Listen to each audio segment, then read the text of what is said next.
अब तो काफ़ी घटनाएं हो अब रही तो हैं। जगह जगह हो रही हैं। राजौरी में रोज़ होता है, ऊपर कश्मीर वैली में रोज़ कुछ ना कुछ होता है। आपकी क्या राय है उसके बारे में, पुलवामा के बारे में? पुलवामा के बारे में मैं ये तो नहीं कहता इन्होंने कराया, बट पुलवामा में इन्होंने उसको इग्नोर किया और पॉलिटिकल इस्तेमाल किया अपने लिए, क्योंकि उसमें इनकी स्पीचेस हैं जिसमें ये कहता है कि जब वोट देने जाओ तो पुलवामा की शहादत को याद रखना। जैसे ही मैंने पुलवामा के बारे में सुना, मुझे पता लगा कि हमारे जो शहीद हैं एयरपोर्ट आ रहे हैं जी। तो मैं सीधा एयरपोर्ट गया। हमारी सिक्योरिटी वालों ने मुझे कहा कि नहीं नहीं नहीं आप मत जाइए, मगर मैंने कहा मैं जा रहा हूँ। तो मैं एयरपोर्ट में चला गया और एयरपोर्ट में उस टाइम मुझे कमरे में बंद कर दिया और मुझे कहा कि देखिए आप कमरे से नहीं निकल सकते। मैंने कहा मतलब?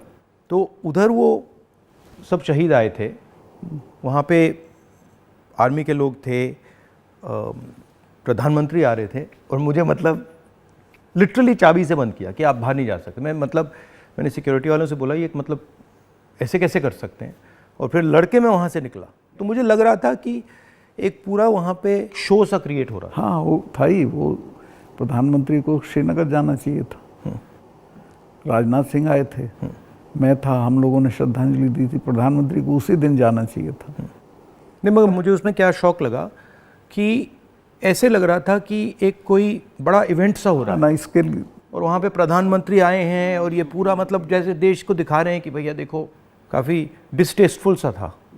जिस दिन ये हुआ तो ये नेशनल कॉर्बेट पार्क में शूटिंग करा रहा था अपनी, तो ये अवेलेबल मैंने 3-4 बार कोशिश की, मिला ही नहीं मुझको। 5 या 6 बजे इसका फ़ोन आया, हाँ सतपाल भाई क्या हुआ? मैं कहा हमारे इतने लोग मर गए हैं और हमारी गलती से मरे हैं। तो बोला नहीं नहीं चुप रहना, अभी कुछ नहीं बोलना इस पर।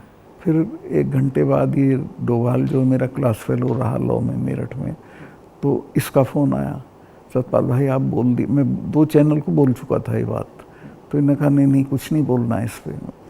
मैं कहा ठीक है, मैं समझा कुछ जांच वाँच कराएंगे, उस पर असर पड़ेगा। कुछ भी नहीं। तीसरे दिन इनका आ गया कि ये पुलवामा की शहादत को याद रखो और अब हम बालाकोट करेंगे, ये करेंगे, वो करेंगे। और अभी तक उसमें कुछ नहीं हुआ? कुछ नहीं, करना भी नहीं है इसको। पुलवामा के शहीद जिस तरह हुए थे इसलिए हुए कि उन्होंने 5 एयरक्राफ्ट मांगे थे।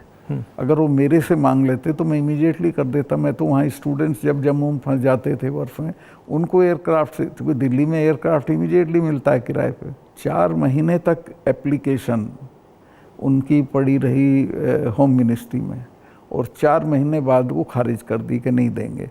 तब वो सड़क से चले। इतना बड़ा मतलब 4 महीने के लिए वो चले ही नहीं? चले ही नहीं, इसलिए कि वो सड़क से चलना बिल्कुल इनसिक्योर होता है, वो उनके उसमें नहीं है सिस्टम में। 5 जहाज मांगे थे उन्होंने, वो नहीं दिए। 4 महीने तक लटकाए रखे। और तो 4 महीने के लिए क्या होल्ड पे थे क्या? होल्ड पे थे सब। मेरे सामने नहीं आई, अगर मेरे सामने आई होती तो मैं उसमें कुछ करता। That was between CRP and home ministry. लेकिन ये थी कि अटैक हो सकता है। इसके अलावा वो जो गाड़ी टकराई थी वो 10 दिन से घूम रही थी वहाँ, पूरा आप समझिए कि भरी हुई विस्फोटक से। वो कैसे मतलब इतना एक्सप्लोसिवली कैसे मतलब ऐसे घूम रही थी? सिस्टम नहीं था ठीक से। और जब मैं गया हूँ फिर पुलवामा होने के बाद, तो जो 10 किलोमीटर का स्ट्रेच है उसमें लगभग 8-10 लिंक रोड मिलती हैं। एक भी सैनिटाइज नहीं थी उस दिन। बल्कि हम तो जब अपनी पुलिस को भेजते थे कश्मीर की, तो पूरी रोड पे सिविल ट्रैफिक बिल्कुल रोक देते थे, सैनिटाइज कर देते थे, तब भेजते थे। ना हाईवे सैनिटाइज था ना वो लिंक रोड। और लिंक रोड जहाँ हाईवे में मिलती है वहाँ रिवाज ये है कि वहाँ एक जिप्सी खड़ी होनी चाहिए जो उसे रोक दे कि नहीं भैया काफिला चला जाए सीआरपी का, तब जाना। ब्लॉक कर कुछ नहीं था, there was nothing like that. तो जब आप वहाँ गए, जैसे पॉलिटिक्स में हम ऐसी घटनाओं में जाते हैं, तो जब हम कहीं पहले पहुँचते हैं कोई माइंड में कोई फीलिंग आती है, तो इसमें आपकी क्या फीलिंग आई थी जब आप पहली बार वहाँ गए? आप मेरा यकीन करेंगे, आई वॉज इन टीयर्स। और मैंने इसको फ़ोन किया, मुझे नहीं मिला। जब 5 बजे मेरी बात हुई तो मैंने कहा हमारी गलती से हुआ ये। तो बोला नहीं नहीं इस पर आपको चुप रहना है। मैं चाहता था कि कुछ सर इसमें कटने चाहिए जिनकी जिम्मेवारी थी। कुछ भी नहीं, किसी का नहीं, कुछ नहीं हुआ। उसको इलेक्शन के लिए यूज़ करना चाहते थे कि ये पाकिस्तान ने किया, हमारे जवान मारे और अब हम हराएंगे। कहीं सुना है रिटेल की दुकान पर होलसेल का दाम? जी हाँ, नव्या लेकर आया है डिजाइनर सूट्स, कुर्तीज और फैब्रिक्स। सबसे सस्ता सबसे अच्छा, defence road, Mamun, Pathankot. Contact 9614196141। Prabhdayal Gajadhari jewellers, जो है पिछले 75 सालों से आप सभी का भरोसा, आपकी खुशियों के साथ। आशा पूर्णी मंदिर, पठानकोट से Manchanda tower, Dalhousie road. Prabhdayal Gajadhari jewellers, जो है पिछले 75 सालों से आप सभी का भरोसा, आपकी खुशियों के साथ। आशा पूर्णी मंदिर, पठानकोट से Manchanda tower, Dalhousie road. Prabhdayal Gajadhari jewellers, जो है पिछले 75 सालों से आप सभी का भरोसा, आपकी खुशियों के साथ। आशा पूर्णी मंदिर, पठानकोट से Manchanda tower, Dalhousie road. Internet की दुनिया का है ये बादशाह, जियो का जादू फैले हर जगह। दाम कम भी है, स्पीड में दम भी है, एंटरटेनमेंट का तड़का लगा।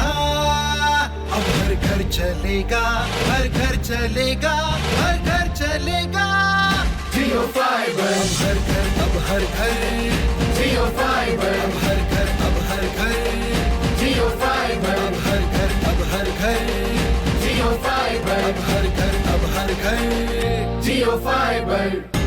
टीवी पर लेटेस्ट एपिसोड मिस हो जाए तो जियो टीवी में जाकर उसे कभी भी चलाएं। 550 से अधिक टीवी चैनल्स और हॉटस्टार, सोनी लिव, जी जैसे ऐप्स का भंडार। अल्ट्रा हाई स्पीड से एंटरटेनमेंट मिलेगा मजेदार। 0 security deposit, set top box भी मिलेगा फ्री। जब प्लान शुरू हो सिर्फ 399 से, तो बजट की नो वरी।